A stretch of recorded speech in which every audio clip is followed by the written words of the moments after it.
అని నాకు అనిపిస్తుంది. స్వామి, మీ విషయానికి వద్దాం. భారతీయ జనతా పార్టీ పరిపూర్ణానంద స్వామిని ఒక హెలికాప్టర్ ఇచ్చి స్టార్ క్యాంపైనర్గా పూర్తి స్థాయిలో ప్రచారం చేసింది. అలాంటిది ఒక్క సీట్ అడిగితే, అది పార్లమెంట్ కావచ్చు, అసెంబ్లీ కావచ్చు, ఇవ్వలేని పరిస్థితిని ఎలా చూడాల్సిన అవసరం ఉంది? దాని గురించి ఇంక నేను ఎన్ని చెప్పినా ఇవ్వలేదు. సో నేను భారతీయ జనతా పార్టీ పట్ల నేనేం బ్లేమ్ చేయాలని నాకు లేదు. అడిగాము, గట్టిగా ప్రయత్నాలు చేశాము. నా పట్ల ఆర్ఎస్ఎస్ వాళ్ళు కూడా చాలా తీవ్రమైనటువంటి ప్రయత్నాలు చేశారు. హిందూ సంఘాల నుండి కూడా బాగా ఒత్తిడి వెళ్ళింది. అక్కడ ఇవ్వకపోవడానికి కారణం భారతీయ జనతా పార్టీకి ఇవ్వకూడదు అని ఉండకపోవచ్చు, కానీ అక్కడ ఒత్తిళ్ళు ఉన్నాయి కదా. ఇప్పుడు చంద్రబాబు నాయుడు గారు అండ్ బాలకృష్ణ గారు, నేను ముందు నుంచి చెప్తూ ఉన్నాను, వాళ్ళ మీద నాకు వ్యక్తిగతమైన ఏమీ భేదాభిప్రాయాలు లేవు, దురభిప్రాయం లేదు. కానీ నా సీటు విషయానికి వచ్చేటప్పటికి ఫర్ సమ్హౌ వీళ్ళందరూ కొంత ఆ రకంగా వాళ్ళు ఇష్టం చూపించలేదు, మొగ్గు చూపించలేదు. భారతీయ జనతా పార్టీ లాంటి వాటికి ఒక క్రమశిక్షణ లేకపోతే ఆ పార్టీ నియమావళి ఇలాంటివన్నీ ఉంటాయి. అవును. పరిపూర్ణానంద గారు దానికి భిన్నంగా, అంటే సీటు రాది కాబట్టి ఆ ఇచ్చిన మాటకి నిలబడి మీరు అక్కడ పోటీ చేశారు. మరి పార్టీతో ఇప్పుడు సంబంధాలు ఎలా కొనసాగుతున్నాయంటే? అంటే నేను భారతీయ జనతా పార్టీని గౌరవించాను కాబట్టే నేను రిజిగ్నేషన్ ఇచ్చాను. నేను రిజిగ్నేషన్ పంపాను. ఎవరికి? నడ్డా గారికి పంపాను, స్టేట్లో ప్రెసిడెంట్ గారికి పంపాను.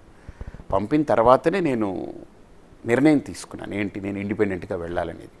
నేను ఇండిపెండెంట్గా వెళ్ళడానికి ముందు కూడా అయినను హస్తినకు పోయి రావాలి అన్నట్టు ఒక సామెత ఉంది కదా, అలా నేను చంద్రబాబు గారి దగ్గరికి వెళ్ళాను. ఏమంటే నా సీటు మీరు ఇవ్వడంలో మీకున్న ఇబ్బంది ఏంటి అంటే నాకు సరైన ఆన్సర్ రాలేదు. నాకు సంతృప్తికరమైన ఆన్సర్ రాలేదు. అంటే ఇస్తారు ఇవ్వరు అనేది పక్కన పెడదాం, నాకు ఇవ్వకపోవడానికి కరెక్ట్ ఆన్సర్ ఉండాలి. మీకు దీనివల్ల ఇవ్వము, మీరు ఓడిపోతారు కాబట్టి ఇవ్వము, లేదా మీరు డబ్బులు ఒక 50 కోట్లు పెట్టుకోవాలి, మీ దగ్గర డబ్బులు లేవు, ఇవ్వము. 1, 2, 3 పాయింట్స్ ప్రాపర్గా ఉంటే ఓకే, పోన్లే వీళ్ళు ఒక ఫార్ములా పెట్టుకున్నారు, నేను అందులో ఫిట్ అవ్వట్లేదు కాబట్టి నా సీటు ఫట్ అయింది అని నేను అనుకోవచ్చు. But they didn't give any proper reason.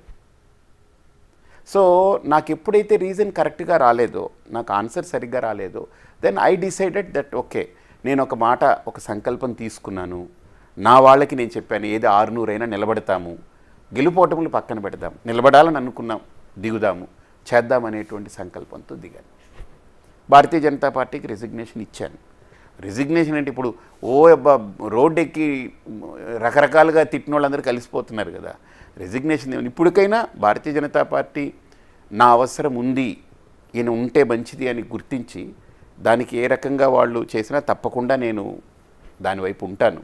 కాని పక్షంలో నా రాజకీయ ప్రస్థానం అడుగు వేశాను కాబట్టి వెనకడుగైను. నా ఆలోచనలు నాకున్నాయి. నేను ఎప్పుడూ ఒకటే అంటుంటాను చాలామందికి, వివేకానంద స్వామి యొక్క కొటేషన్, ఇది కెరటం పడిపోయినందుకు ఎప్పుడు బాధపడదు, నేను ఎలా ఎగిసి పడాలి, ఎలా ఎగరాలని ఆలోచిస్తూ ఉంటుంది.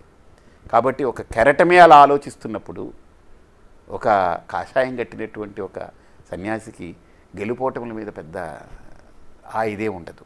అంటే హిందూపురంకి సంబంధించి మీరు పోటీ చేస్తే, అంటే అప్పటి వరకు మీకుండే భక్తులు కావచ్చు, లేకపోతే మీరు చేస్తున్న ఒక ప్రయాణంలో భాగస్వాములైన వారు కావచ్చు, లక్షల సంఖ్యలో కనిపించిన వాళ్ళు కేవలం 1500కి ఆ ఓట్లు పరిమితం అయిపోయాయంటే నాకు విచిత్రం ఏంటంటే ప్రతి రౌండ్కి 100 కరెక్ట్గా ఫిక్స్ అయినట్టు ఏంటో 1500 వచ్చింది. ఏదో మ్యాజిక్ ఏదో జరిగింది. మరి ఏం జరిగింది, ఏం మ్యాజిక్ తెలియదు.